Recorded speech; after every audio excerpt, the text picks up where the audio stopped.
Saganang mamamayan. Diskusyon ng taong bayan. Serbisyo para sa publiko. Usapang pamayanan. Saganang mamamayan. Programa para sa mamamayang Pilipino.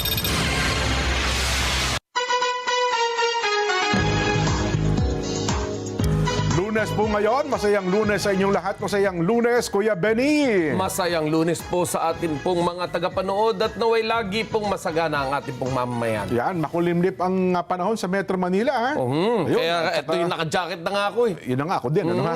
At saka, Sabado, Linggo, bubus ang ulan. Ha? Marami daw pong lugar ang binaha. Mukhang tapos na ang mga panahon na tayo'y nakadaranas ng sobrang init. Ganon. Ngayon naman minsan lang umulan, nagbaha kagad. Pero marami naman daw lugar. Sa yan, report ni Secretary Vince Dizon na dati talagang pag bumuso ang ulan, binabaha. Ngayon naman daw hindi gaano. Sana, kasi magagraduhan natin yan.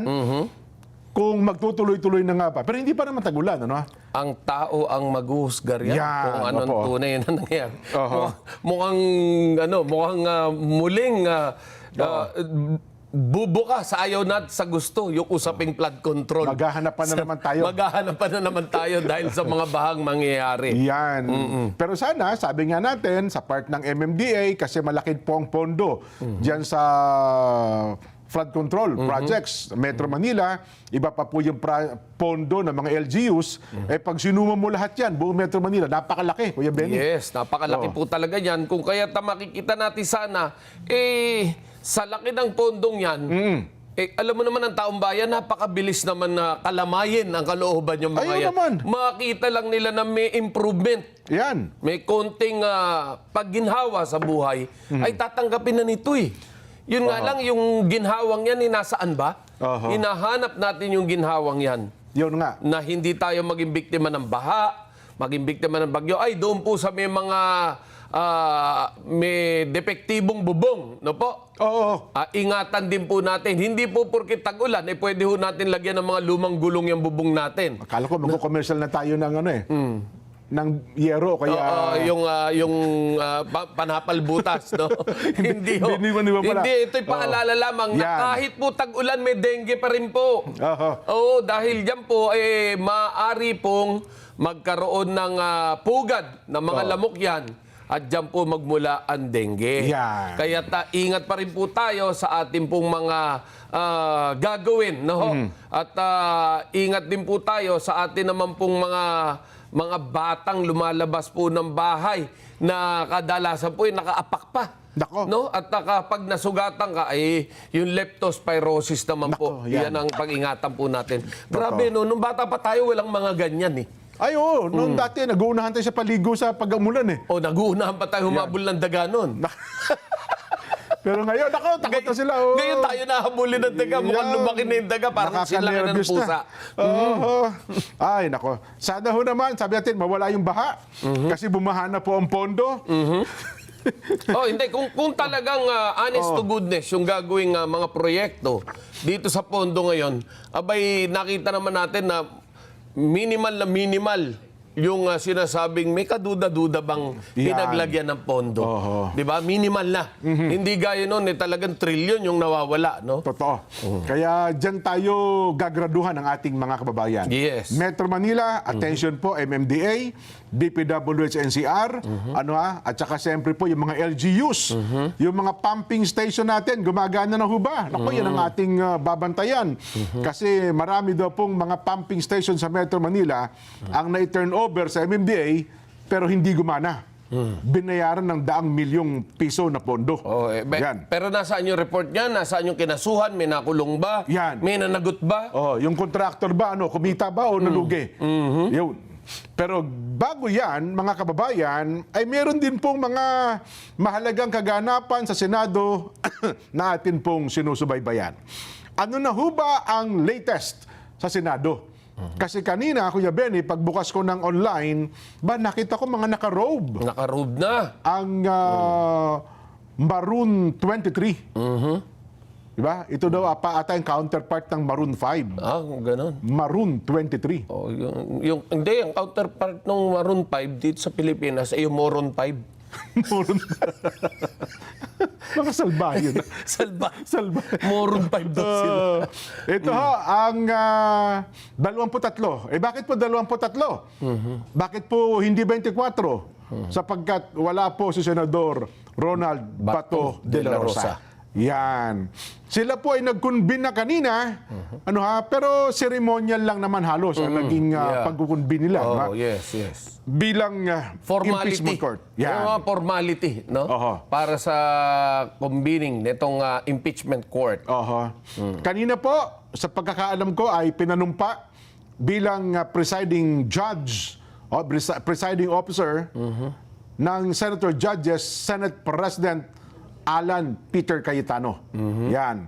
At ang nagpanumpa sa kanya ay ang pinakabatang senador sa katauhan po, Senadora Camille Villar. Yan. At pagkatapos pong manumpa ni Senate President Alan Peter Cayetano bilang presiding officer, ay pinanumpa naman niya ang mga kasama niyang senador, 22 senador, para mabuo na po yung kanilang pagiging impeachment court. Yan. Yeah. Mga senator judges. Ayan po, ipinakikita namin sa telebisyon. Pero pagkatapos ng kanilang panunumpa, Kuya Benny, ay formal pong ipiniresinta ang articles of impeachment. Ayan na na ito'y tinanggap po nila sa pangunguna naman kayo na nung ni Senador Joel Villanueva. No, na ito nga po tinanggap noong nakaraang linggo sa pamamagitan po naman ni Secretary General Sheloy Garapil ng Kamara de Representante. Yan po. Yan o. Ang lutong ng pagkakabanggit sa pangalan ni Cheloy Garapil. Oo nga, oh. Ma'am Sheloy Garapil. Yes. Yan. Ngayon po ang Secretary General ng Kamara de Representante. At pagkatapos po nilang manumpa at ipiniresinta, siyempre, aaprubahan nila yung, kasama pa sila naaprubahan yung rules, ng impeachment court. Ito. Yan. Ito pagkakasunod-sunod. Kaya na ko pa nire-request, para wag tayo magkamali. Baka sabihin ng ating mga taga-subaybay, salitan tayo kaya Benny, Yan. Go. Una po, nag-convene na bilang impeachment court ang Senado para po sa impeachment laban kay Vice President Sara Duterte. Yon. Yung kasunod naman ito ay nanumpa si Senate President Alan Peter Cayetano bilang presiding officer. Ayon. So Senator Camille Villar po ang nagpanumpa kay Senate President Cayetano bilang siya po ang pinakabatang senador. Yan. Sunod naman na nanumpa ang mga senador bilang senator judges na pinangunahan ni Senate President Cayetano. Yan. Yan. Ano yun? Ano Bib? yun? Ano ibig sabihin? Bibsana types. Binigyan na sa puwar. Yan. Hindi. Ano yun? Ako ba nagkamali o typo error ito? Ang alam ko, robo sinuot, hindi bib. Di ba? Kasi yung bib yung sa bata yan, yan. Binigyan po ng 10 araw si BP Sara para mag-reply sa ipinadala pong notice at 5 days naman sa prosecution team na sasagot po sa reply ni BP Sara Duterte. Yun. Pagkatapos na maisagawa ng mga ito ay magkakaroon naman ng pre-trial. Yun. Yan. Dito na po nila mamarkahan, ang mga ebidensya na ipipresentan ng prosecution panel kasama na po ang articles of impeachment. Ayan. Ipipresenta na sa impeachment court and articles of impeachment laban kay BP Sara.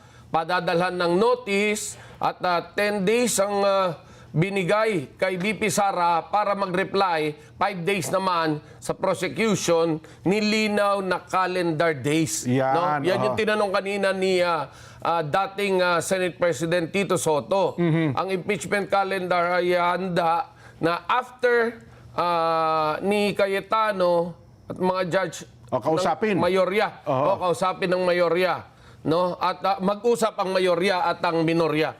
Nagka-rumble-rumble na to. Di ba? Talagang... Talagang copy-paste. Copy-paste. Anyway, yun po. So, pagkatapos po, 10 days, pagkatapos sumagot ni BP Sara, bibigyan naman ng 5 days ang prosecution team. Para sumagot naman. Sumagot naman. So pagkatapos po noon, ando na, yun po ang magiging Trial kaganapan. proper na. Yan.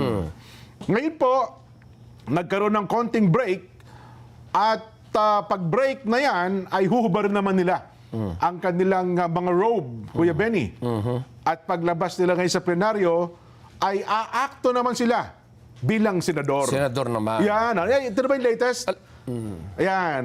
Aakto naman sila bilang mga senador at gagawin na po nila ang kanilang trabaho bilang mga mambabatas sa mataas na kapulungan. Yeah. Hinubad na po nila yung kanilang robe. So hindi na sila impeachment court kayon, Kuya Benny. Yan o kailangan malinawan ng ating pong mga kababayan na hiwalay po ang kanilang ang Yes. kanila pong Trabaho. tungkulin sa taong bayan. Dalawa po ngayon, isa bilang judge Yeah, at yung senator isa naman judges. ay bilang senador lang talaga. Yan. Yan. Ang inaabangan ng marami, Kuya Benny, Yeah. magkakaroon ba ng panibagong coup pagkatangka na palitan ang leadership, ang Senate President? Well, kanina pa marami nagtatanong din sa akin tungkol dyan. Aha. Lilinawin lang po natin. Sa kasalukuyan po ay 13. Tama, Ang ang mayorya, majority. 2 abstain na po. Oo. Ang sinasabi po natin dito, bago ka makapagsagawa ng pagpalit, wag na natawagin ko, napakasakit sa Sakit sa tenga. tenga, oo nga, oo. Oo. Yung pagpapalit ng liderato. Yung pagpapalit ng liderato ay kailangan may 13 ka. No? Kung sasabihin kailangan na 13, well, saan ka kukuha ngayon ng 13? Ang nandiyan po, ang namumroblema sila ngayon ay sinasabing kay Loren Legarda ay maaring bumalik. Yan, baka daw bumalik. Kaya- Ako, dami naglabasan kanina mula umaga. Jinggoy Estrada. Kung nakamonitor ka sa Facebook, TikTok, ang dami. At Joel Villanueva, dahil sinasabi umanong kapag hindi umano bumaligtad ito, Oo. ay gagawan sila ng kaso. Mahaharap ata doon sa kasong plunder. merong mga ganoong naglalabasan sa ating Oo. mga posting ng ating mga netizens, no? Ang But tindi of ng course, pressure, ano? sa ngayon, sa nangyari kay Bong Revilla, Nako, na nakakulong na ngayon, Exhibit A ba yan? Exhibit A, Exhibit A sa mga ebidensya? mukhang may posibilidad na sumugal na itong mga senador na nasa mayorya ngayon. Makikipagmatigasan na. Makikipagmatigasan na dahil sa nangyari kay Bong Revilla na umanib na nga sa administrasyon, Oo nga pala, no? nakulong pa. Bago alyansa nga pala si Senator Bong, di ba? Yes, kung alyansa, oo kung nga. kaya't masyadong malalim ang galawan na nangyayari Oho. at kung saan yung tinatawag natin sa English na force to good, no? Yun napupuwersa ka na Yun. para lang malagay ka sa maayos. Oho. So, At saka ata yan, nung bago mahuli, parang ang daming mga promises sa kanya. ganun ba? Daw, yung mga chismis na, sige, magsumuko ka na. Ikaw naman ilang araw lang dyan sa tapos ililipat ka rin namin, etc. etc. Pagkatapos ay makakapagpiyansa ka na, madali naman makapagpiyansa. Wala namang mga ganito yan. Hanggang ngayon po, hanggang ngayon. At ang pinakamasakit, Kuya Benny, na lalo atang ipinagingit-ngit ng kalooban ng Senator Bong, isinama pa sa doon sa bilanggo na may kasamang mga bilanggo mismo. Nako. Doon sa kanyang... Hindi gaya noon na kahit paano ay nabigyan siya ng kortesiya. Diyan sa Bilang senador. Camp Crame, di ba? Magkahiwalay pa sila ni Senador Jinggoy. May sarili silang kwarto dyan. Yun. May privacy. Ngayon, parang 4 ba ata o 5? Well, ngayon, tinatanong nga Kasama ng doon sa tao, selda. yung bilang, no? Yung bilang ng senador, kung 13, sa 24, di lumalabas na 11 yung sa minorya. Since abstain yung 2, 9 lang ang minorya. Sa 9 na minorya, ang sinasabi nila, paano yan? Hindi na 13 ang mayorya dahil nagtago na naman si Bato. Yun ang sinasabi Yun na nila. nga. Hindi po ganoon ang sitwasyon. Ang sitwasyon po, kapag kayo ang kikilos para sa pagbabago, doon kayo po ang magbibigay nung Yan. bilang na 13 pataas. Oho. Kapag kayo naman po, yung nasa mayorya ngayon, Kailangan lang po lagpasan yung numero nyo. Yan. Oo. Para masabing kayo na ang Bagong mayorya. Oo. Ang dami naglabasa. Sabi nila Sabado, Linggo, nabasa ko sa social media, baka daw si Senador Alan Cayetano ang matatala sa kasaysayan na may pinakamaikling termino bilang Senate President daw. Yun na nga. Kasi meron pala dyan, dati, mga 1952, Kuya Benny, tumagal 16 days na Senate President. Okay. Yun daw ang pinakamaikli sa kasaysayan. Ngayon, di ba, nailagay si Senador Alan, Tuesday, no? So, tama ba Tuesday, Wednesday? Tuesday. Tuesday, Wednesday, Thursday, Friday. Tapos ngayon, Saturday, Sunday. So, mga 7 araw daw. Ngayon, so pag nagkataon, siya ang pinakamaikling termino bilang Senate At President. sinasabing ang papalit nga sa kanya ay si Senator Sibuiring Araw. Pero may nauna na atang pagtanggoy si Senator Migs. Pero may latest pala, nabanggit po si Senator Migs. Kanina, saan na ba yun? Naglabas siya ng pahayag. Di ba noong botohan ay nag-abstain siya? Yes. Ang latest ay nagpahayag na po si Senator Migs na siya ay lumilipat na sa minority. Sa minorya. Yes. So technically, ay 10 na ang minorya. 10. Meron pa isang abstain, Senator JB. Yes. Pero si Senator JB daw ay parang 60-40 na nakapanig dun sa minority. Minority. So, kung sasama natin sila, 13-11. 13-11. Tama ba? Tama. Tama, kasi 24. O yun. Kaya critical daw sa mga oras na ito, hanggang sa mga darating na araw, sino ang pwedeng ma-pressure. Ma-pressure na yung ginamit kong termino kasi kung wala namang pressure yan, safe na safe yan, di ba? Pero ang sinasabi nga po natin dito makatutulong po ba ito sa taong bayan? Well, yan. Makapagdadagdag ba ito ng ating mga kakanin sa ating hapagkainan? Yun po ang ating pinag-uusapan dito. Na po. Kung kaya't siguro naman, kaysa pag-isipan natin itong mga gulong politikal na ito, bakit hindi natin bigyan ng pagkakataon na mapatunayan ni Senate President Alan Peter Cayetano ang kanyang kakayanan, no? Nakita nyo naman, gusto nyo ng port tweet. Yes, Gusto nyo port tweet. Yan, port tweet na yan. Pagdating, dininig ka agad, umpisa ka agad, no? So, tingnan natin kung ano ngayon ang magiging galaw, no? Ako, sa tingin ko, advantage ito kay Senador Alan kung talagang mananatili siya bilang Senate President, ha? At bilang isang presiding officer. Tsaka, diba? Iba rin kung siya ay magiging neutral dito sa sitwasyon na ito, lalo na sa impeachment na ito.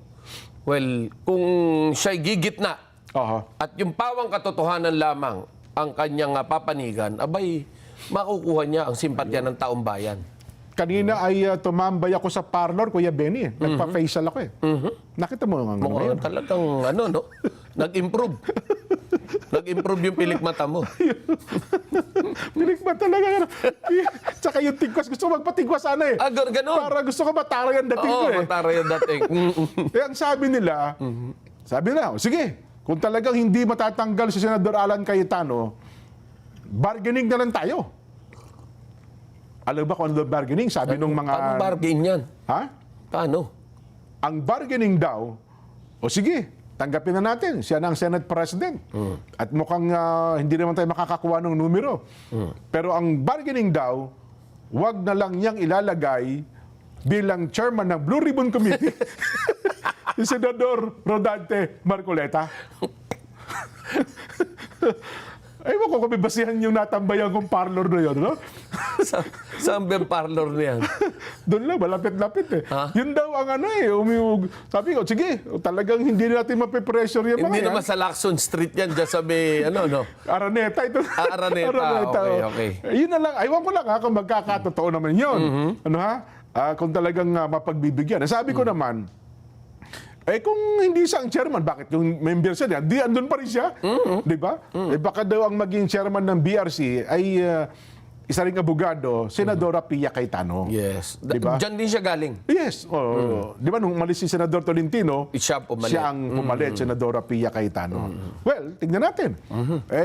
Kasi ang balita ngayon, pag nag-convene naman sila as bilang mga senador na, sapagkat sa mga oras na ito ay bumalik na ba ang sesyon, aakto sila ngayon. Nag-adjourn ulit? Uwi na? Yes. Bakit? Hindi ka man lang sinabihan? Sabi ko, hahabol pa naman ako. Ba't biglang in-adjourn? Di ba, pagbalik? Itawagan natin si Mar. Kasi ina-expect natin sila ngayon, maglalagay na ng mga chairmanship ng komite. Di ba? Baka meron silang tinatawag na secret caucus. Oo nga, no? Tignan natin. Dahil hanggang kasalukuyan, sigurado nga nagkakaroon yan ng tinatawag na, ano yung tawag doon? Horse racing ba yung tawag doon? Karirahan ba yan? Oo, parang karerahan na kung sino yung mauna sa karera, kanya yung komite. So ano ba, ibig sabihin, una, tanggap na ba talaga nila na si Senador Alan na ang mananatiling Senate President na? Ganun ba ibig sabihin? Yung mga netizen lang naman ang makulit eh. Na pinangungunahan nila yung mga senador. Alam mo, i-analyze natin. Oo. Paano babaligtad etong mga senador na sinasabi nila, ha? Ito yung pinagbabasihan lang natin, yung mga lumalabas sa mga postings na unang-una raw babaligtad, etong si Senator Loren Legarda dahil siya raw ay na-betray. Oo nga raw. Dahil ang inaasahan daw ang Senate President, pinagtaksilan daw siya. Si Senator Loren Legarda. Ang tagal pa naman, may mga pinagsamahan doon naman sila. Nung tumatakbo yung senador siya pa nagiging campaign manager nito. As in talagang ang relasyon nila ay personal. Super close to sila, kaya hindi doon niya maubos maisip. Sabi ni Tito Sen, paanong si Senadora Loren pa ang nagtaksil sa kanya? Hindi yun. Iba yung pagtataksil daw kay Senator Tito Soto. Iba naman yung sinasabi na si Senator Loren Legarda ang tunay na tatakbong SP bilang Senate President. At nung nag-nomination na, hindi man lang siya ni-nominate at ang na-nominate ay si Alan Peter Cayetano. Ayun. So, yan daw, may ganyang storya. So, ang masasabi natin dito, ito pong si Senator Loren Legarda, seasoned senator na po ito. Kumbaga, hindi po ito yung bagitong senador, no? Kung kaya yung delikadesa na pinag-uusapan ay meron pong nananalaytay sa katawan niyan. Totoo. Kung kaya kung ngayon siya babaligtad, abay para ba sinira niya yung karir niya? Parang malabo siguro yun. Kasi, di ba, pagkatapos ni Senador Alan na mahalal, siya agad ang sinunod na Senate President pro tempore. Ang pro tempore ay parang deputy Senate President yun ang ibig sabihin po niyan. You know, at ngayon, OIC lang si Senador Joel Villanueva bilang majority floor leader. Dahil hindi pa siya na-elect Yun ang, at saka gusto daw talaga ata na maging majority leader, inilalaan daw yun kay JB dapat talaga daw. Ayun, alamin natin, yung ating reporter sa Senado, Mar, papunta sana kami ni Benny dyan bakit biglang nag-adjourn? Anong nangyari? Yun nga, biglang nag-adjourn na itong Senado, no? Pagkatapos i-anuncio yung mga bagong chairmanship doon sa mga komite. At ngayon, nandito pa rin yung mga senador, nag-uusap-usap. At matapos yan, nung kanilang pag-convene kanina, no? Bilang impeachment court, binasa lang yung mga rules, no? Na kaugnay doon sa gagawing pagsagot ditong si Vice President Sara Duterte at nung panig ng prosecution patungkol dito sa mga reklamo. At kung dyan, no, mabanggit ko lang yung mga bagong chairmanship. Si Senator Loren Legarda mananatili sa Committee on Culture, Senator Pia Cayetano sa Ways and Means, Senator Bongo sa Health Committee, si Joel Villanueva Education, si Senator Jingo Estrada sa National Defense, at si Senator Go mananatili rin sa Committee on Sports, Pia mananatili sa Sustainable Development, si Loren Legarda sa Basic Education, at Vice niya doon, Senator Bam Aquino, Senator Marcoleta sa Public Services, si Senator Robin Padilla sa Public Information, sa Cultural Communities, at Senator Jingo Estrada sa Committee on Games and Amusement, at Vice Chairman doon si Senator Erwin Tulfo, at Pia Cayetano ulit sa mananatili sa Committee on Energy. Diyan, wala pang itinatalaga na bagong chairman ng Blue Ribbon Committee. So isa yan sa mga inaabangan patungkol dito sa panibagong sa nangyaring palitan ng Senate leadership noong nakaraang linggo. No? Hinihintay ng marami kung yan ba babalik kay Senator Rodante Marcoleta para ipagpatuloy yung investigasyon sa flood control anomalies. Yan. So hanggang ngayon ay wala pang Blue Ribbon. Teka lang, anong mga komite na bigay sa minority? Wala pa? Wala pang binabanggit dyan. Usually, puro vice chairman. Vice chairmanship yung nai-announce pa na committee dito sa minority dyan. Malaki-laki ang minority ngayon. 11 na sila sa minority. Matapos ng formal ng lumundag dyan, itong si Senator Zubiri at Senator JBR. Ayun, nako. Pero teka lang. So si JBR ito ay formal nang lumundag Sa patungo minority. sa minorya? Yes, base yun kanina dun sa pagtayo niya sa plenaryo. Una, gusto niya sanang ma-identify muna as independent, no? Manatili sa independent. Pero nang kausapin siya nitong si Senate President Cayetano doon sa plenary, magpapa-identify na siya doon sa minority block. Ayun, pero teka lang, bakit bigla nag-adjourn? Mar? Ayun nga dyan, no? Hindi natin malaman. Baka may mga caucus pa na nakaschedule itong mga senador. At naghihintay pa tayo ng posibleng panayam mula dito kay SP Cayetano patungkol dito sa mga agang adjournment nila ng sesyon ngayong araw. Marami kasing nangyari ngayon dyan kanina mula doon sa mga ugong na magkakaroon ng panibagong kudita, no? Hanggang dito sa tuloy ang pagkukonvene ng impeachment court. Ayun, Alam mo, ang Senado kasi, base sa aking karanasan dyan, bilang isa sa mga mamahayag, na ilang taon din ako nakabit dyan, kapag ganyang maugong yung pagpapalit ng liderato, hindi natutuloy yan. Ganon. Kapag Dapat tahimik. sobrang tahimik, Wala kang malay-malay, yun. bigla na lamang Bigla na promotion. lang. Yes. na Bigla na lahat lang ng yan. posisyon ay bakante.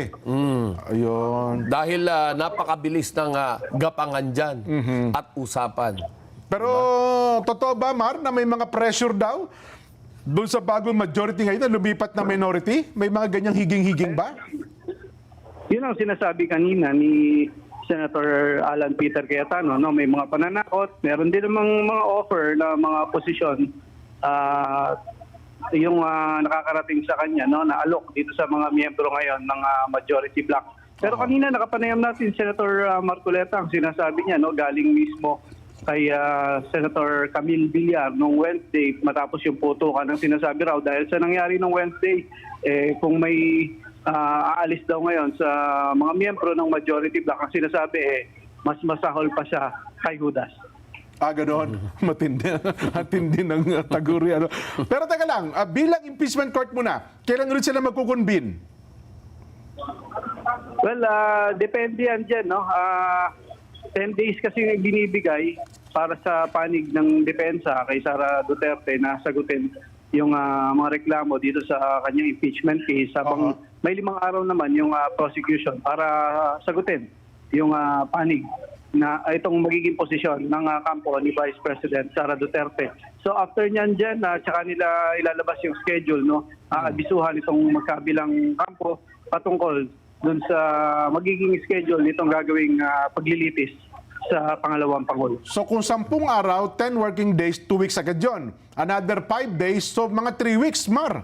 Ang sinasabi, 10 calendar days ang sinasabi dyan. Oo. So papatak na 10 days, 2 weeks yun, di ba? 2 So weeks dyan. another 5 days para sa magot naman ang prosecution panel. So another 1 week. So 3 weeks. Ganun na nga dyan. Pero kung calendar days dyan, kasama ang Sabado at Linggo dyan. Okay. So 15... pero teka lang, kailan ba ang sinidya adjournment? Kasi mag-adjourn na sila, di ba? Yes, dyan. Sa June 6 ang nakatakdang adjournment dito ng Senado. Depende yan Kung ang sinasabi naman, hiwalay na trabaho itong, dahil nag-convene na nga itong impeachment court, hiwalay namang itong trabaho ng impeachment court Oo. sa trabaho ng Senado. So kahit naka-adjourn ang Senado, pwede sila mag-convene as impeachment court, Mar? Pwede dyan, depende sa magiging usapan itong mga miyembro Aha. ng impeachment court. Ayun, kasi aabutin nyo kung ano, kung June, di ba? Aabutin 15 days, posibleng abutin yung ano, di ba? Yung sinidya adjournment nila. Yes, dyan, nung panahon ni Senate President Soto, ang sinasabi, ang tansya niya nun, baka July magsisimula itong trial proper nitong impeachment. Kasi di ba kung pag-uusapan, Kuya Benny, Mar, pag nagsinidya adjournment, ang balik dapat niyan ay ano na, SONA. Di ba? July, ano ba papatak ang SONA? July 27, Monday. Yes, dyan. Di ba? Yun nga. So, ibig ko sabihin, kung nagsinidya adjournment, ang sesyon, ang balik niyan, SONA na. Di ba? Sa SONA na mismo ng Pangulo. Oo, dyan. Sa SONA na uli. Magkikita-kita itong mga senador. Pero ang sinasabi nga noon, nung panahon ni SP Soto, no, hiwalay yung trabaho nitong Senate Impeachment Court sa trabaho at schedule ng Senado. Ayun. So, yun siguro liwanagin natin, ano? Kahit na naka-adjourn na ang Senado, ay pwede silang pumunta para pag-usapan naman at talakayin yung impeachment, Mar. Yan. Ang panukala ni Senate President Alan Peter Cayetano, Monday to Wednesday yung gagawing trial, no? At itong Huwebes ilalaan sa mga committee hearing habang pahinga sila sa araw ng Biyernes. Aha. At sa huli, teka lang, bago ka magpaalam, ano ang latest doon sa nangyaring putukan? Ano ang update natin dyan? Well, dyan, yun nga, naghain na kanina umaga, itong ombudsman ng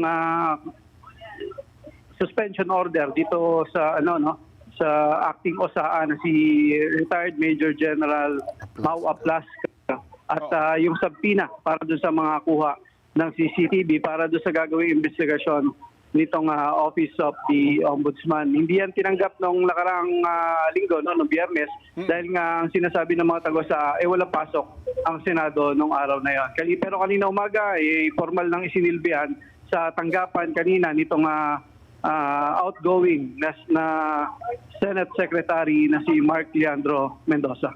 Pero ang balita ko, si Mark Leandro Mendoza nagre-resign siya sa Senate Secretary, di ba? Yes, Jen, may bago ng Senate Secretary at nanumpa na rin kanina. No? Actually, nung Monday pa nag-submit ang kanyang courtesy resignation, Oo. yang si Secretary Mendoza at kasabay nung palitan nitong liderato ng Senado. So, sa ikaliliwanag ng ating mga kababayan, tinanggap ba ang suspension ni General Mau Aplasca? Kasi sabi naman, walang kapangyarihan ang ombudsman sa Senate Sergeant at Arms, Mar. Yun ang kasama sa mga pag-uusapan nitong Senate leadership, no? Oo. Dahil ang sinasabi nila, ang Senado ang may kapangyarihan na mag-suspend doon sa OSAA. Oo. Ang pag-uusapan kung yan ba ay ang Senado ang aapila sa CA o hindi nila i-implement yan at hayaan nila na yung nag-implement ng suspension ang dumulog sa Court of Appeals. Ayan, nako. Ay, teka lang, may mga pulis pa ba? May mga sundalo pa ba dyan sa paligid, sa gate ng Senado, Mar? Kaninang tanghali dyan, no, may mga pulis ang sinasabi, nasa 900 ang nakadeploy dito sa labas ng Senado dahil kanina nagkaroon ng mga rally dyan, series of protest kasabay nung hearing kanina ng Committee on Ways and Means at ng Committee on Energy patungkol dun sa bill shock.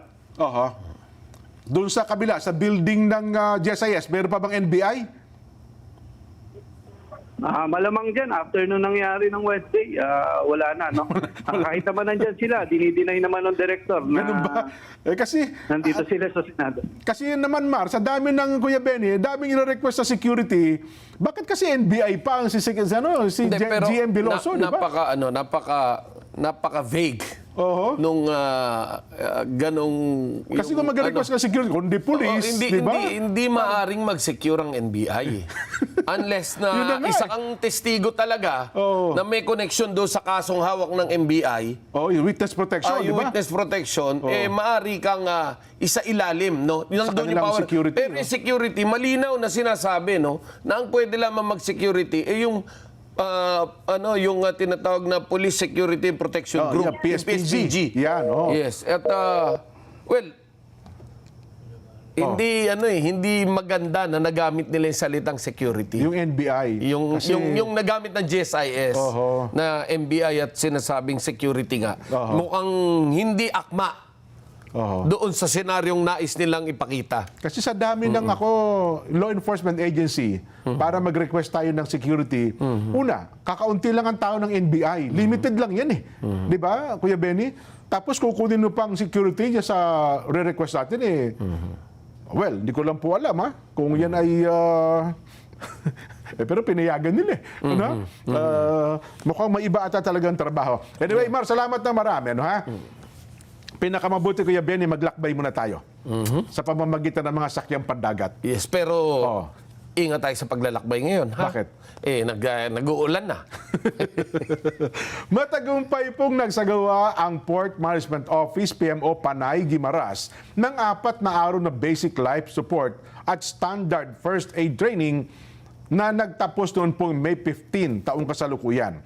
Pinangunahan ng mga resource person mula po sa Iloilo Provincial Health Office ang pagkasanay na nakatuon po sa emergency response, life-saving procedures at first aid management upang mapalawak ang kakayahan ng mga kalahok sa pagtugon sa mga insidente sa loob ng pantalan. Tumanggap po ng certificates ang mga trainee bilang pagkilala sa kanilang matagumpay na partisipasyon at isinama sa roster ng Department of Health bilang trained PLS at SFA responders. Salamat po. Congratulations sa inyo. Kayo ba'y maglalakbay sa pamamagitan ng mga sakyang pandagat? May paalaala po ang PPA. Panoorin po natin. The Philippine Ports Authority, or PPA, is the nation's premier maritime agency, steering the course of progress through the archipelago's vital ports and harbors. PPA is among the strongest economic performers in Southeast Asia, according to Drury Maritime Research. This translates into bigger figures for the economy, creating a ripple effect in all sectors. PPA's mission is to provide modern, sustainable, and resilient port infrastructure and facilities to provide responsive, reliable, and efficient port services, and to promote a regulatory framework that is transparent, fair, and relevant to the needs of all stakeholders. To keep pace with the global trends and improve operational efficiency. The PPA has implemented various technological upgrades. Mas maganda lang pong bumiyahe ngayon sa ating mga pantalan dahil nakita naman po natin mas madali na, mas convenient para sa lahat. Lahat po ito ay bahagi ng ating pagsasaayos ng ating mga pantalan para na rin po sa matagal ng hinahangad o nire-request ng mga pasahero natin na gawing mas maganda at mas kaaya-aya po yung mga pantalan natin, lalong-lalo na po yung mga terminal para po sa lahat. Legasiya po nating lahat ito na tayo ay makakaalala so many years from now na tayo po ay naging bahagi ng pagpapaunlad po dito sa pantalan. The Philippine Ports Authority stands resolute. Its mandate, vision, mission, and transformative projects, setting the course for a maritime future that resonates on a global scale. Philippine Ports Authority, linking the Philippine Islands to the world.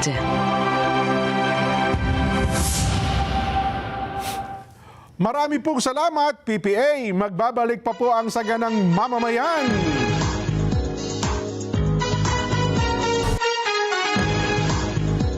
Mga kapatid, mga kabarangay, mga kasambahay, mga ka-SGM, panalo clock na.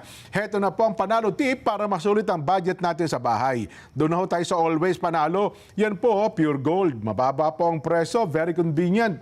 Sa dami ng stores, nationwide at laging kumpleto. May Pure Gold mobile app na rin po para sa mga ayaw po lumabas ng bahay. Pwede na po kayo mag-order at magpa-deliver via Pure Gold Mobile. Ayun po. At mahigit 50 taon na nagdadala ng ginhawa sa mga tahanang Pilipino, subok sa tibay, siguradong kalidad. Kung maayos na pahinga ang usapan, isa po ang pangalan ng mapagkakatiwalaan. Yan po, Salem Bed Parico, ang hari ng tibay. Yung greetings muna tayo, baka magkalimutan ang dami nagpapano sa atin. Ating mga kapatid dyan sa Kamanaba Press Corps na pinangungunahan ng Pangulo dyan na si Kamaeng Santos. O si Kamaeng na ba ang Pangulo dyan? Yes. Yung malaking tao ng Kamanaba? Yes, the big boy. Ay, nako, Kamaeng, wala kang kakibo-kibo, ha? And of course, ang ating kapatid na si Freddy Nang. Ay, si Freddy. Yes. Abay, talaga naman, Nanonood sa atin ngayon. Oh, Kuya Freddy. Yes, at batiin din natin ang ating Lions Region Chairperson na si Rosita Tumamaw from Puerto Princesa, Palawan, at Past District Governor Rosana Rosantillana and Gentleman Noy na nanonood ngayon sa atin. Yan, Ang ka Ricky Haka naman, sabi niya, Jen, nakasubaybay po kami dito sa Palawan. Ba, taga Palawan din, ano Kuya Benny, ha? Yes. Ang ka Nathan Haka sa Balayan, Batangas, at pagbati po ay mula kay Kuya Ricky Haka. Ayan. Si Kuya Michael Mejia naman, happy birthday po kay Ka Bobby Fernando. Ay, Ka Bobby! Birthday niyo po pala, ha? Yes. Binabati rin po kayo ng Ka George Jorge. Maraming salamat po. Ang Kuya June Besa naman, dyan sa bahagi ng Hong Kong, North Point, Hong Kong. Binabati po sapagkat sa araw na ito, birthday ho pala ng Ka Celestino Baksapra. Ka Celes, happy birthday po sa inyo. Happy birthday. Happy birthday po, no, ha? Sa mga taga-riyan po sa Hong Kong. Binabati po kayo ng Kuya June Besa. Ganun din po ang Kuya Ate Michelle at Matt, pati na rin po ang mga taga North Point, Hong Kong. Yan, ano ha? Ito, isang happy birthday rin kay Region 3 EMB DNR Director Martin Jose B. Despi. Yan. Happy birthday, Martin Despi. At salamat sa panonood, Sir Amos Lim. Yan. Ang classmate ko to nung since nursery. Talaga? Ba, grabe, nursery pa di. Buti nga, elementary pa rin kami hanggang ngayon. Yun na nga, nakapagtapos naman kayo pareho, no? Nakapagtapos naman. Sawa. Si Kuya Abet Malate naman, binabati po ng happy birthday ang Kahiner Tirago. Noon pong May 15, belated happy birthday daw po, Kahiner Tirago. Ang mga taga Macau naman, Kuya Benny, sa pangunguna po ng Kuya Louie Quintana, nakatutok din daw. Sabi ang mga taga Macau, hindi po nagpapahuli sa pagtutok sa palatuntunang saganang mamamayan. Yan, ano ha? Mamaya po ay, medyo cambio lang tayo ng konti, Kuya Benny. Cambio. Sa dami ng problema ng bansa natin, pero baka hindi nyo po napapansin, mayroon hong mas malaking problema na dapat ay mapaghandaan natin ngayon pa lamang. Oo. Actually, dapat noon pa pala na ito na paghandaan. Ang problema natin sa tubig, nagbabala na po ang NWRB kung titindi ang epekto ng El Nino, baka dumating tayo sa critical na naman ang mga dam natin. Sana lang yung ulan ng Sabado at saka nung Linggo, tumuloy sana sa dam, Pero gaya nga ng sinabi mo, Kuya Benny, ang ulan ngayon nasasayang Hindi natin nakaharness, di ba? Hindi natin kailangan, uulit-ulitin ko, hindi natin kailangan ang flood control. Ang kailangan natin, ipunin yung flood na yan. Kailangan natin yung tubig na yan sa oras na tagtuyot naman. Kasi yung flood na yan, pagka nasinop natin na harness, pwede ho yan maging malinis, mainuming tubig. Yes. Yan po dumadaloy sa ating mga gripo. At kasi hodang El Nino yan, may tubig tayo. Yan. Kung nag-aaway-away tayo sa politika, sa impeachment ni BP Sara, pero wag nating ipipihit ang ating leeg sa problema ang kakaharapin natin, may kinalaman po sa El Nino. Sa El Nino. Ayan. At saka yun hong panukalang buuin na ang isang departamento na tututok po sa lahat ng ahensya may kinalaman sa tubig. Yeah. Ayan. Isa po sa mga nagsusulong niyan para ito'y buuin na ang representante po, isa sa mga representante sa lalawigan ng Bulacan, si Kong Ador Plato. Kong Ador, kayo po'y napapanood sa Net25, napapakinggan po sa Radyo Agila, live po sa aming mga social media account. Ako po si Jen, kasama ko po ang inyong kaibigan, si Kuya Benny Antipoda. Kong Ador, magandang hapon po. Magandang hapon po. Maraming salamat, Ka Jen, at saka sa ating kaibigan. Isang matalik na kaibigan. Opo. Long time ago, mga bata pa kami, magkakasama na kami ni kaibigan Benny. Ka-Ador, kasi edad niyo ba ito si Kuya Benny? Kasi ng National Press Club during that time. Opo. Yeah. Bigyan ko lang kayo ng, tama po kayo, ng Opo. konting background dito sa sinulong namin na panukala. Naging na-approve, actually na-approve na dito sa House at sa Senado na nung August 13 pa, 2025, nung ang House Bill 3424, nag-file ako sa Department ng Water Bill. At Opo. yun ay yung Department of Water. At yan ay na-approve. Yung isa ako sa nag-submit yan. At nagkaroon kami ng substitute bill, Opo. House Bill 6789 noong December 10, 2025, na-approve yan ng third and final reading nasa Senado na. Kaya marami ng mga kaibigan ka dyan, saka si Benny, alam ko maraming kaibigan sa Senado. Ito naman po ay isinama sa LIDAC, yung Legislative Executive Advisory Council ng ating Pangulo. Kasi ito po, alam yung dalawa niya, lalo si Benny, kasi 2015 pa, Opo. meron na po ito. 15, 16, 17, 18, 19 Congress, 15 years ago. Ay ngayon mabuti ngayon, naisama na sa LEDAC, nasa Senado na, pagtulong-tulungan natin. Kasi nabanggit yun, narinig ko kanina, na yung ulan nandun ako. Actually, I was there sa Norsagaray, Sabado-Linggo. Opo. Sa Angat, nag-iikot ako kasi Sabado-Linggo. Ang lakas ang ulan doon, kailang masyadong walang epekto. Walang epekto sa yung dam. ulan doon kasi ang lumabas sa report kanina ng tubig doon ang minimum operating level kasi niyan 180 meters.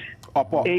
Kaninang umaga, mga 11 o'clock, naglakas ng ulan doon, nandun, ang lakas ng ulan doon, pati sa bayan ko, Santa Maria, 177, 72, kaya bumaba na sa minimum level natin ng more than 2 meters. Kaya po, dapat talaga magkaroon na tayo ng Department of Water.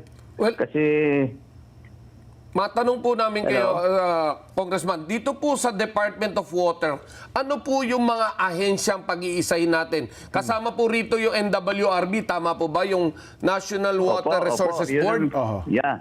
Opo. Yung Ano ba ang National mga Water ahensya? Resources Board. Yun ang Oho. importante na kasama. At saka yung mismong LOA, yung Local Water Utilities Administration, na mayroong mga 500 operational water districts nationwide. Pati yung dapat yung sa National Irrigation Administration, NIA na under ng Department of Agriculture, at sa Public Works, yung flood control portion ng Public Works, maraming mga department nang nakakalam to, pati DILG. Pagsasama-samahin natin to kasi watak-watak, fragmented ito, Benny, na kailangan talaga magkaroon tayo ng isang Department of Water Resources. Nabanggit ko nga yung fragmented. At saka dapat merong isang departamento na mamahala sa ating yamang tubig. Maraming ahensya ang nangasiwa, sabi ko nga, yung supply ng tubig, ang regulasyon at pati rin ang conservation na kadalasan ay nagre-resulta ng magkakapatong-patong o yung overlapping functions ng mga iba-ibang ahensya. Kaya po, kailangan po ito na ma-approve na ito, maging batas. Sana ma-approve na sa Bicameral Conference Committee sa Senado para mapunta na ating Pangulo at mapirma niya at maging batas.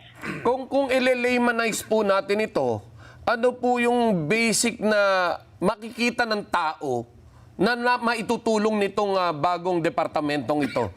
Shall we say na dadami na ang ating mga dams, dadami na yung lalagyan natin ng mga tubig, at yung ating tubig, meron tayong target kung gaano karami? Meron po bang ganito? Ang pagkakaroon po ng iisang departamento ay magbibigay ng pinag-iisang direksyon sa polisiya. Yung policy o yung policy making, mapapabilis ang paglikha ng mga desisyon at katiyakan ng pangmatagalang seguridad ng ating water supply. Hindi po ito simpleng pagdaragdag sa bureaucracy kasi marami nagtatanong sa atin sa mga interview, baka daw lalong dagdag pa sa ating bureaucracy. On the contrary, mas mumura, mas lilit ng gastos balang araw kasi pinagsama-sama na natin. Kasi gagawa pa tayo dito ng series of impounding dams. Nakikita mo dapat ito nangyayari ngayon na itong bumababa ang tubig sa ating sa dam. Gusto ko sabihin sa inyo na yung Angat Dam Angat ang sabi, kaya lang nasa bayan po ito ng Norsagaray, doon sa San Lorenzo, sa taas. Ito yung hydroelectric dam. Pababa sa Ipo Dam, 7 kilometers, yung Ipo Dam naman, nandun din po sa Norsagaray. Kahit Angat River, kailangan meron din tayong Angat River sa Angat municipal building. Yung bayan mismo ng Angat, may kasama po rin yun. Kaya po, pag ito'y, bigyan lang kita ng example, aware ka dito. Si Benny ba ito? Si Benny? Opo. Okay, Benny. Si Benny, aware ka ito sa yung Pasig Marikina River na billions na ginagastos. Siguro, panahon pa natin yan. Inumpisan na siguro, balita ko kasi next 2 years, tapos na po ito. Pasig Marikina, bali mo, pag natapos po ito, ang capacity nito lang is more than 900 cubic meters per second. Ang bumabagsak na tubig yan ang gagaling sa Sierra Madre is 2,300. Di sobra talaga pag nagtagulan, kahit matapos yan, may surplus pa rin, magbabaha pa rin. Kaya nga po ito, pag nagkaroon ng Department of Water Resources, i-impound natin, gagawa tayo ng series of big dams sa Sierra Madre at iipunin natin sa taas lahat yung mga tubig na yan. At yan, pakakawalan na lang natin sa Tagaraw, pwede natin gamitin sa household, sa mga farming, pwede nating inumin, dagdag sa inumin, kung kukulangin, through filtration, pwede natin dagdagan balang araw. Gaya nangyayari ngayon, na mababa ang tubig sa Angat Dam natin. Kailangan, pagtagaraw, i-release natin yun para pamimintin natin yung minimum na capacity ng ating Angat River. Sa totoo lang po kasi kulang talaga ng dam ang ating bansa. No? Dahil una, Opo, tama ka yan. kapag magbubukas ng dam, ang unang-unang problema na is yung right of way. At, tama ka rin. so, makikita mo, mauumpisan yung proyekto, gaya yung hirap na dinaranas ng national irrigation natin, na uumpisahan yung proyekto, along the way, pag-umpisa pa lang, may problema na sa right of way. Iisipin mo, sangkatutak na pondo ang gugugulin natin, tapos bigla matitigil yung proyekto ilang taon at hindi matutuloy. Yun po kadalasan na nagiging problema. So dito po ba sa ating Department of Water, kasama rin po yung Laguna Lake Development Authority dyan? Kasama po, bubuti na banggit mo pala yan. Para pagsasamahin natin, iisa na to ang mamamahala, yung mga central authority. Magkakaroon tayo ng lead agency na mamamahala ng lahat yan. Para isa na lang ang kausap natin kasi iba-ibang nagsasalita Iba-ibang mga opisina, WSS, pati yung Laguna Lake, pinanggagalingan din natin ng tubig yan. Pag nagsama-sama na ito sa isang departamento, isa na lang ang mamamahala niyan. Siguro At pati yan yung Pasig River kasama rin po. Kasama po, isa na po yan. Sakop na lahat po ito ng Department of Water. Yan. Yung binabanggit po ko, Adon, ako ito'y bubuin, isang gawing departamento. Bagamat tahapyawan nyo na kanina, bigyan ko lang ng emphasis. Hindi ba ito panibagong gastos sa ating pamahalaan po, Kaador? Hindi po. Nung una nga, nabanggit ko nga kanina na Opo. On the contrary, hindi totoo po ito. Kasi sabi ko nga, yung mismong layunin nito ay mabawasan yung pag-ulit-ulit ng mga tungkulin ng isang hindi efficient na sistema sa pamamagitan ng pagsasama-sama ng mga mga tungkulin ng ilalim ng isang paunahing ahensya na may malinaw na pananagutan at Opo. accountability.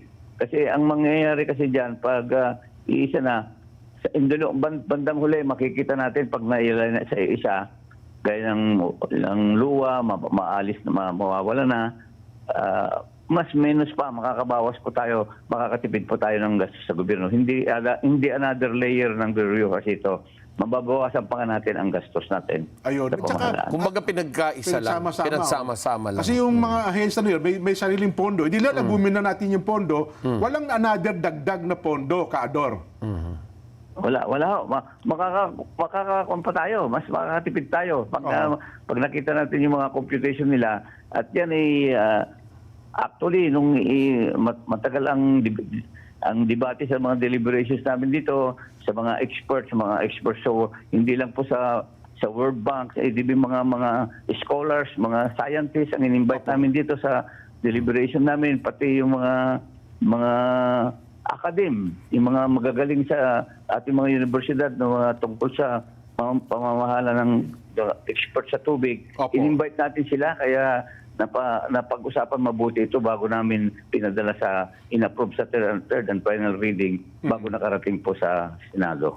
Ngayon na, maraming kakaba-kaba, Kaador, kasi ang forecast ng Pag-asa ay matinding El Nino ang mararamdaman natin lalo sa last quarter ng taong ito. Ano ho bang Tama may po kayo. tutulong kung halimbawang mabuo na po itong Department of Water? Napakalaking tulong ang mangyayari kasi diyan. Kasi po pag ang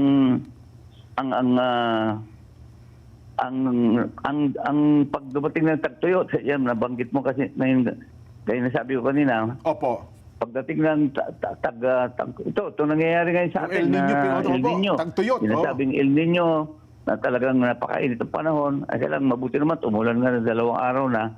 Sana tuloy-tuloy na yan. Kailang pag talagang nagkaroon ng tagtuyot, ang mangyayari dyan kailangan magkatulong-tulong, magkaisama-sama, mga LGUs, dapat pag-usapan nila maaga. Maaga, sa maagang panahon, yung mga distribution kung sakaling tagtuyot at talagang walang kukulangin na tayo sa tubig, yung distribution mismo ng yung sinabi mo kanina, yung NWRB, National Water Resources Yes po. Board, Opo. pag-aralan nila yung distribution talaga. Kung tagtuyot, babawasan natin. Kasi sa ngayon po, yung minimum operating, yung mismong tinatawag natin na yung kapasidad ng ating dam, yung 180 to 200 megawatts. Pag nabawasan ng tubig sa baba, mababawasan din natin yung distribution ng tubig papunta sa Opo. Bustos Dam. Ganun po ang flow niyan Magagaling sa Angat Dam, sa taas, hydro, pababa sa Ipo Dam, papunta na rito sa Bustos. Tuloy-tuloy na po dito sa mga ibang mga pababang lugar, tuloy na ng Manila Bay. Opo. Kaya pag talagang natuloy po itong tagtuyot, itong El Nino, naku po, kailangan talaga yung mga ibang mga ahensya talagang magtulong-tulong na tayo at pati yung distribution ng tubig, Opo. pati yung mga pag-ipon natin ng mga bago yung pagtitipid. Opo. Gaya ng mga babawasan na natin, siyempre yung mga ginagamit natin yung doon lang sa mga karwas. Kailangan siguro huwag gagamit ng hose kasi magastos yun dapat. Yun na lang gamitin natin yung mga timba na lang, yung mga bucket. Opo. At Kaador, saka yung Opo. sa swimming pool, yung pagpapalit ng tubig sa swimming pool, at saka yung mga mismong sa mga paglilinis sa mga garahe natin, sa mga walls. Opo. Yun ang dapat babawasan natin ng gusto pagdating ng panahon ng tagtuyot. Kaador, ano po ang... Opo. At saka yung mismong distribution ng tubig natin, yung gayang sa Ipo Dam, through itong water ko natin, yung Maynilad at saka Manila Waters, ay kailangan ma-determine nila na kung kulang talaga supply, magbabawas tayo talaga balang araw. Kung talaga, huwag naman sana nangyari yung talagang tagtuyot na talagang wala na kulang na ating tubig. Opo. Kung ano po ang pagtitiyak ng bagong itatatag ng Department of Water Resources para sa pangmatagalan o long-term water Hello? security ng ating bansa? Ano po? Ano po yung ating assurance para po sa long-term security ng ating bansa? Pangmatagalan po, Kador. At siyempre pag yung nagkaroon na tayo ng Department of Water, pag-aralan natin mabuti, isang ating direksyon, yung coordination mapapabuti natin, yung ating pagpaplano para maayos natin lahat itong mga pagkaroon ng bagong department. Malaking maitutulong sa atin. Sa katunayan po, naging speaker ako doon sa nung ASEAN tungkol sa tubig na hinost namin dito sa Pilipinas, na kasama natin yung Korea kasi sila ngayon yung K-Water ng South Korea, na sila ang mga modelo sa kanilang lugar kung paano nila minamanis ang tubig sa kanila. Sa katunayan, nag-start na dito, may projects na sa Clark, nag-umpisa na, at yan ay makakatulong sa atin kung paano natin may mamanis ang ating tubig pagdating ng panahon. Kaya pinakamaganda talaga magkaroon tayo ng isang departamento, itong tinatawag natin Department of Water Resources. At mayroon tayong kasabay nito yung National Water Regulatory Commission na yung tariff setting para maprotektuhan natin ang mga consumers natin. Ayun. At yan ay sana kausapin mo na yung mga kaibigan mo natin. Marami kang kaibigan sa Senado. Opo, marami ito po si Kuya Benny, 23 senador ang kaibigan nito. Last point na lang, Kador. Huling tanong na lang po sa akin.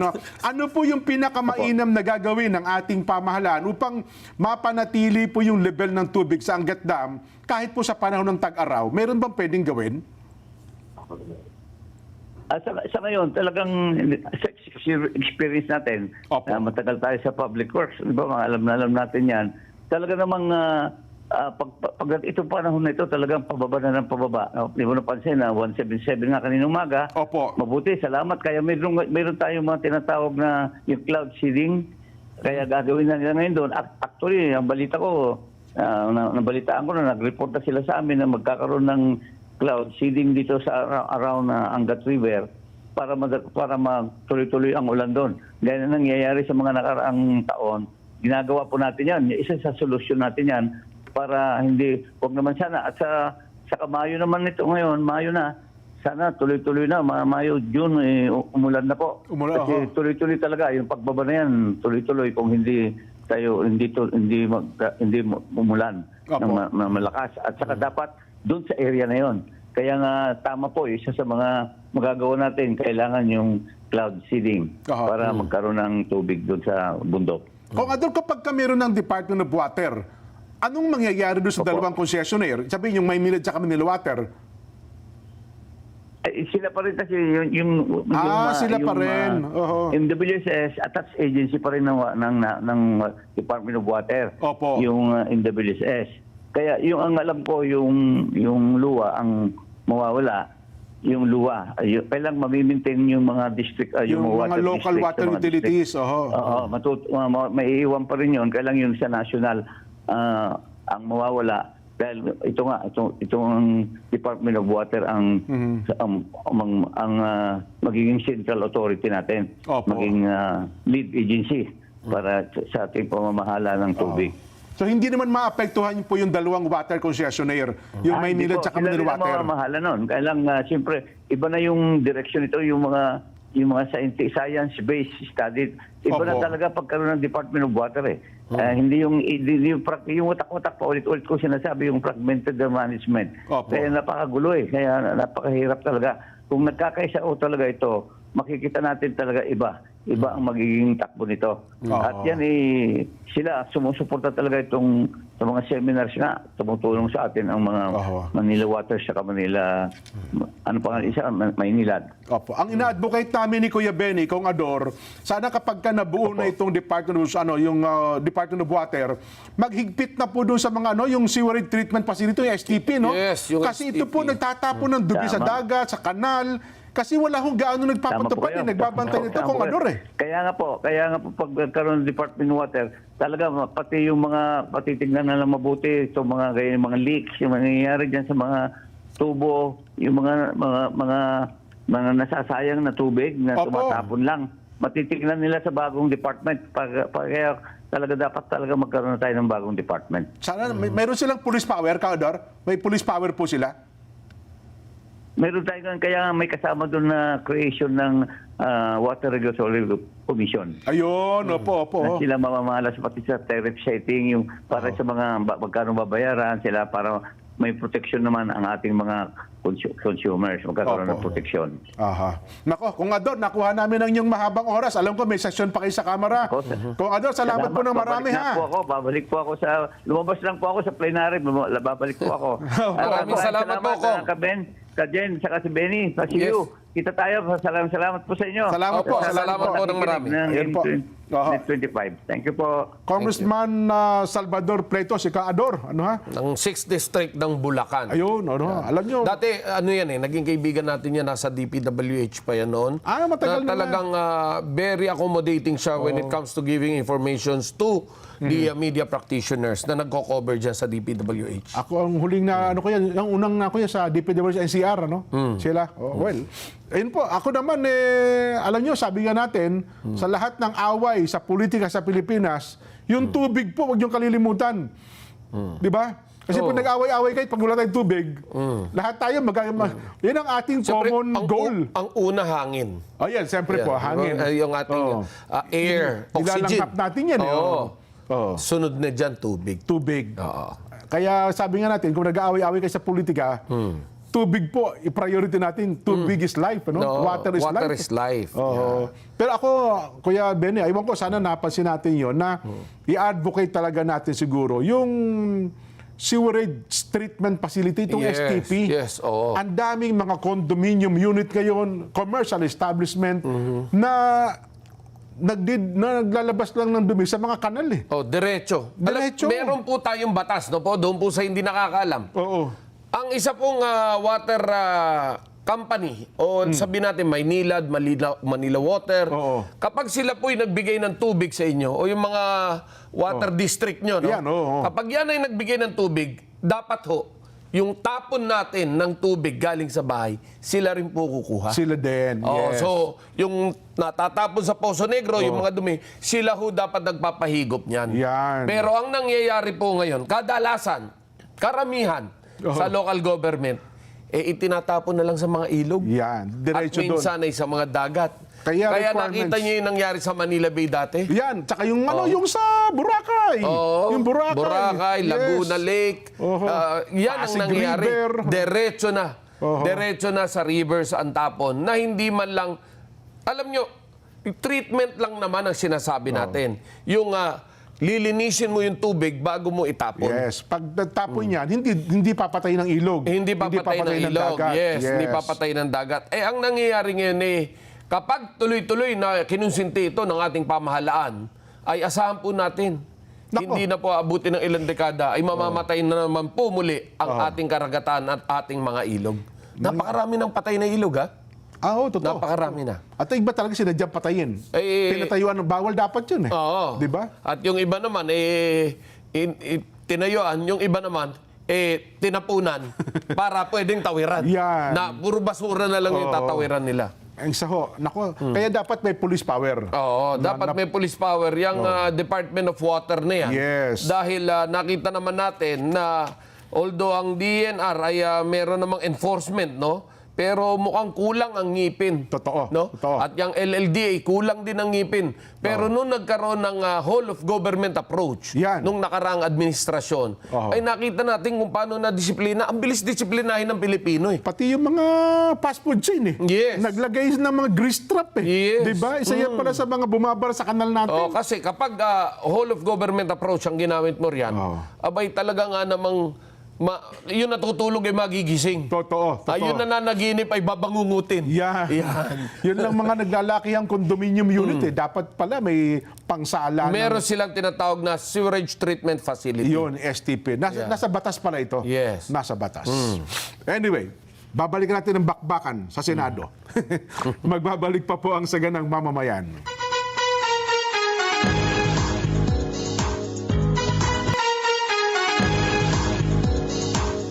Ayun, nagbabalik po ang ating palatuntunan. Kuya Benny, meron ka pa bang mga pahabol dyan? Yes, batiin natin si Barangay Chairman Dick Ching, nanonood pa sa atin. Yan yung Barangay Chairman Jose Binondo na talagang lagi pong nakatutok Ba, sa ganun ba? ating programa. Oh, minsan ipasara natin ng Binondo. Namimiss ko ng Binondo. Oo, Yung masasarap na pagkain ng Binondo, Kuya Benny. Lalo na dyan sa may ungping. Yan. Diba? Kahit hopya man lang sana. Oo, batiin na rin natin si Ate Ces Feliciano na nanonood ngayon at si Charter President ng Batangas Saudi Lions Club na si Paul Madriaga. Yan. Salamat po sa inyong suporta. At ayan, may mga birthday pa pala tayong greetings. Ay, So totoo. batiin mo kasi. Happy 29th birthday kay Ate Presi Gozum. 29 anyos ito. 29? Yes, Bata-bata. hindi mo lang mahalata. Parang 30 years old eh. Ate Presi. Happy birthday naman kay Danilo de Guzman ng Cordon Isabela. Yan. At ganoon din po kay Brother James Henson. Aba, Kuya James Henson, birthday din pala sa araw na ito. Aba. Happy viewing naman kay Sister Lorna Constantino at kay Brother Rio Constantino ng Zambales South. Lagi pong nakatutok sa Saganang Mamamayan. Ayun, ang Kuya Orlan, ang Ka-Orlan, tsaka Lita Sanchez na kasubaybay din po. Salamat po ng marami sa inyo. Sana po huwag kayong magsawa sa panonood ng ating palatuntunan. Ang Ka-Abed Dula. Ka-Abed, kumusta po kayo dyan sa Angeles? At ganoon din po ang Ka-Dennis Suliman. Nakasubaybay pala sa atin. Jen, sabi niya, Jen, Benny, tama yung sinasabi niyo. Sabi ni Kuya Dennis Suliman, nakasubaybay sa atin eh. Ang Dante Brul, dyan naman sa Daegu, South Korea. Puntahan na natin itong Aplaska, Remulla, at saka Matibag issue. Abay, mentakin mo, ang tanong pwede ba talagang tanggapin ng Senado ang suspension? Hawak ba ng ombudsman ang gaya nito, no? Kasi ang Sergeant at Arms nananagot sa Senate President, sa mga senador. Kung ang personal kong opinion, tayo po hindi abogado, pero sa nakikita natin, ito yung tinatawag natin na ile-laymanize na lang natin. Oo. Well, ang isa pong empleyado ng gobyerno, ay saklaw po ng ombudsman. Yes. Empleyado ka ng gobyerno eh. Kung mapunta ka man sa Senado o saan, saklaw ka ng ombudsman. Ay, yun nga lang, ang sinasabi rito, wala pa pong sapat na appointment si Aplaska. Parang OIC lang ito. OIC lang Kasi acting pa katatanggal lang pala di ba? Yes. Nung Monday, tinanggal yung dating Sergeant at Arms eh. Yes. Kung kaya doon mapag-uusapan ngayon, yung jurisdiction, kung siya ba'y nasa jurisdiction na ng ombudsman, Wala wala pa. Parang second day niya ata ito eh. Yun yung mapag-uusapan doon. Ngayon, yung sinasabi naman na nagpaputok, abay natural lang na proteksyonan niya Yun. yung kanyang lugar dahil yun ang kanilang trabaho, proteksyonan ng Senado. Ngayon, kapag may tao na nagtangkang pumasok dyan at may dalang armas, abay marapat lamang na siyempre pagtanggol mo yung sarili mo. Totoo. Alangan na mahintayin mong putokan ka. Kasi parang tinatayo kayo, di ba sa isang simpleng usapan, si General Aplaska, ang chief security. Yes. Di ba? Sa itong buong compound natin, may isa kang chief security. May nakita mo, may mga debaril sa labas. Ba't para atang huhulihin si Jen tsaka si Benny? Oo. Di ba? Siyempre, bilang chief security, Nang walang koordinasyon. wala nga na, di ba? Dapat sana yung nagkaroon ng koordinasyon na aapa kami dyan sa pinto nyo. Ha? Yan. Or nagkaroon ng alam nyo ho, sa simple ito eh. Simple standard operations procedure. SOP. SOP to. Pero iba na yung SOP kasi na ginagawa ngayon eh. Yung kasalapian ng ginagawang SOP. Ganun ba? Ang SOP talaga, bago ka umapak sa jurisdiction ng isang ahensya o ng isang lugar, makipag-coordinate ka. Yes. To avoid misencounter. Yan. To avoid yung tinatawag natin na miscommunication. Yan, opo. Lalo di baril pareho. Oo. Di baril pareho yan. Yes, tama lang. Kasi nakita nyo naman, kapag ang pulis, taga Maynila siya, magtatrabaho siya sa Quezon City, although pulis siya, kailangan makipag-coordinate siya sa Quezon City. Hindi pwedeng walang coordination Hindi yan. pwede yun. Oho. So, does it mean na NBI ka, ibang ahensya ka, Oho. papasok ka ng Senado, without coordination, Oho. abay, hindi naman po tama siguro yun. Hindi, sabi nga, hindi, nag-coordinate kami kasi hiningi kami security ng GSIS eh. Ang problema, GSIS sa Senado, ding-ding lang ang pagitan eh. Well, pero ang Di ba? tanong nga ron is, nasaan ba sila? Yun nga, ang sabi daw, pumasok talaga sa area, jurisdiction ng Senado. Ng Senado. Yes. So with that, of course, Oo. it is within the jurisdiction of Senate already. Yan, And opo. the mere fact na nakakitang nakapulpak ka, Oo. may dala kang baril, Oo. well, iba yung ano eh, masasabi nating iba na yung kung ikaw ay isang tao lang na may dala kang walis tingting o may dala kang map, Pwede siguro. hindi ka naman tapos pinutukan ka, bay, mali yun. Eh nakita mo, naka-bulletproof vest. Eh. Naka-bulletproof Tapos vest at may meron pang armas. dalang armas. Oho. So, iba rin po yun. Well, we're trying to be fair here, no po? Oho. But again, ang sinasabi nga po natin dito, hindi natin sinasabing walang kasalanan. Oho. Pero ang sinasabi natin po dito, yung matama lamang na yung pong lugar na yan ay pinoproteksyonan ng OSAA. Oho. So, marapat lang po yung nangyari na naproteksyonan nila yung buong Senado. pasilidad ng Senado. Oho. Eh, sige nga, gusto mo pa pakinggan ang sinabi ni Ombudsman Boying Rimulya? Sige, tungkol kay plan? pakinggan natin. Sige nga, parang nagalit si Ombudsman Boying eh. Panoorin natin. Ombudsman Boying Rimulya. And nakausap niyo na rin po ba si Senator Sergeant at Arms Aplaska Hindi, about hindi this? ko nakausap. At, pero pinadala ko na ang order sa Senado para matanggap din na kagad sapagkat ang usapang ito ay napakaseryosong usapan. Sa isang opisina ng na itinatag ng ating saligang batas. Ang mga pangyayaring ito ay hindi katanggap-tanggap. Lalo-lalo na na siya ay gumaganap bilang Sergeant at Arms at siya pa ay paputok unang putok ng baril. It's worrisome if we allow this to go unpunished. And Ayun, it's worrisome. Mabigat, ano ah? Bigat. Ay, kung halimbawa, kung ang ginawa kaya ni Aplaska bilang chief security, papasok kayo, bahala kayo, huliin nyo lahat ang gusto nyo huliin.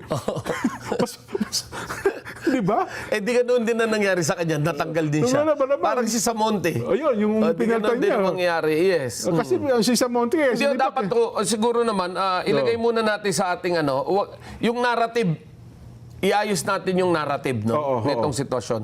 Ano po ba ang responsibilidad ni Aplaska? Ay di siyempre, seguridad ng buong Senado. Ayun. Ayan. Oo. May nakita ka ngayon na pumasok sa Senado na may dalang armas at nakapulpak, ano ang gagawin mo? Oho. Alangan naman, kumustahin mo pa. Kumusta ka? Ang ganda naman ng dala mong baril. Ang haba. Oo. Ano yan? Bang, bang, bang. O bong, bong, bong. So, ito po yung mga this is, alam nyo, yan po yung tinatawag natin, bigyan nating benefit of the doubt. Yan. Oho. So, ang makikita po natin dyan, yes, meron pong nagkaputukan, merong investigasyon na mangyari, pero tignan din po natin ano po ba yung responsibilidad ng bawat isa. Aha. Now, yung NBI ho, nandoon ho, may armas para bigyan ng seguridad ang GSIS. Yes. Kasi ni-request daw ng general manager eh. Yes, Oo. at pinagbigyan naman ni Director Matibag. Oo. Well, wala ho tayong tutol doon. Pero kapag ang OSAA naman po ang tumawid patungo ro sa GSIS Oo. na may dalang mga armas Yan. at nakapulpak, siguro'y ganun din naman ang mangyayari. Malamang, kung ako yung chief security ng GSIS, sino kayo? Di ba? Papasok kami dyan. Magpapaputok din ako dyan. Di ba? Kahit pa sabihin mong, anong ginawa mo bilang chief security? Di ba? Pinapasok mo. Hindi, pinapasok ko po kasi armado eh. May sapa ka ata sa Alam niyo, bibigyan ko kayo ng sample Diba? dyan, ha? Bibigyan ko kayo sample ng pangyayaring yan. Nakita niyo yung pangyayari sa Resorts World Ayan, oo. na may pumasok, na may dalang armas, Ayan, tama ka. at ang ginawa ng gwardya, dahil sa iniwasan nitong magpaputok, ang nangyari ay nakapasok ito at ang dami pang namatay. Oo. Sinunog yung Resort World, Oo. ang daming nasuffocate na matay.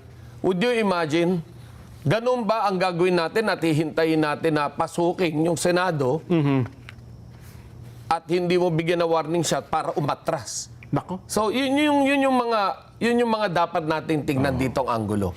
Well, Kaya- we're not trying to justify na tama yung pagpapaputok, ha? Oho. But what we're trying to say is, bakit nagkaputukan? Yan. Yan. Under attack bang Senado? Well, Yan ang naging tanong kay Yes. Senate President Alan Cayetano. Ito ang kanyang naging sagot. Under attack ho ba ang Senado, Mr. Senate President? Panoorin natin. Is it not an attack? Sorry but I don't think there's any question. The Senate is under attack. Was under attack. All of you, your lives were in danger last night. So, I know it's your job to ask a question, but you... Ayun. Eh, Galit kung tatanungin naman si Auntie Claire. Auntie Claire, under attack ba ang Senado? Panoorin natin. Was it under attack? It was not. The Senate was not under attack. You can see that from the news.